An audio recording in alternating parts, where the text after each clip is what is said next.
April 18th, when bad things are good.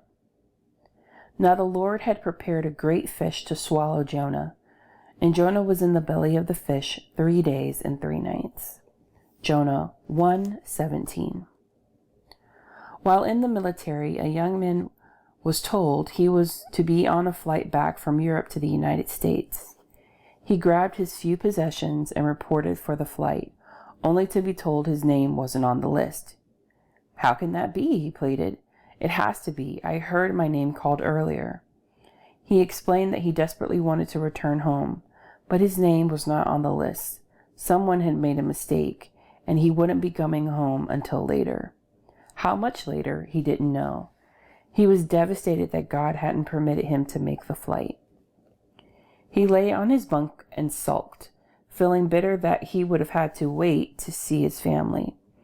But the next morning, he received the shocking news that the plane he was determined to be aboard didn't make it to the United States. It had crashed in the Atlantic Ocean. Everyone on board perished.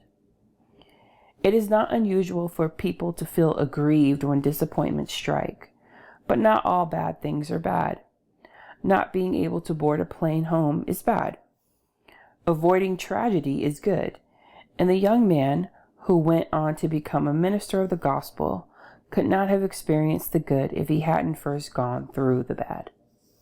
Jonah lived through a similar experience. Without a doubt, the first reaction of someone swallowed up by a large fish would be, "This is really, really bad." But God himself had prepared the sea creature for a special purpose. What Jonah thought was a disaster was actually something magnificent in the making. He was saved in a storm, preserved in a sea creature, and transported to dry land where he could begin his journey back to the place where God wanted him to be. His preaching brought salvation to an entire city. What was bad for Jonah turned out to be a phenomenal blessing.